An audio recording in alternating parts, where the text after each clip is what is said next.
All right, so we got a couple of articles dealing with the Mummy 4. So in the first article, it's a possibility. Now, this is just rumors. Take it with a grain of salt. So it says here that I'm hopped, if I'm pronouncing it correctly, and ArdethBayReturns for the Mummy 4. So to let y'all know, of course, I'm hopped, if I'm pronouncing it correctly, as what was one of the guys, of course, that was the villain for the Mummy and the Mummy Returns, of course. And then, of course, ArdethBay was one of Brendan Fraser's friends in the movie, of course.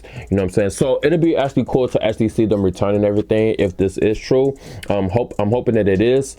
Diving into the second article, it did mention though that so what they're gonna do is they're basically going to skip the third movie that they happen to do, which was Tomb of the Emperor of the Mummy, and they're gonna retrace back to the Mummy Returns when they happen to do the Mummy 4. Now, as far as how I feel about this, I honestly do not know, because to let y'all know something, Tomb of the Emperor was one of my favorite Mummy movies, you know, and I would think that they will pick up where they left off with that film instead of the Mummy Returns. Not to say that this movie will do bad with them picking up from the Mummy Returns. I just felt that they just had something going when they happened to do Tomb of the Emperor, of course, you know. So for them to really go back into time as far as like going back to part 2, I just feel like that's a little bit backwards, you know, to be honest with you, you know. Then that's just my opinion on it, you know. I just really feel that's kind of stupid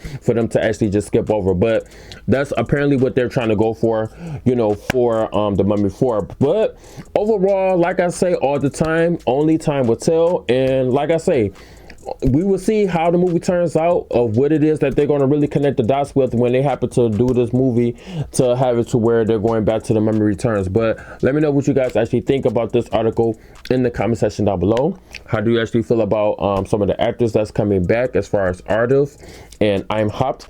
And how do you actually feel about them skipping over Tomb of the Emperor and going back to Mummy Returns to make the Mummy 4? Do you like this idea? Do you not like this idea? Let me know in the comment section down below.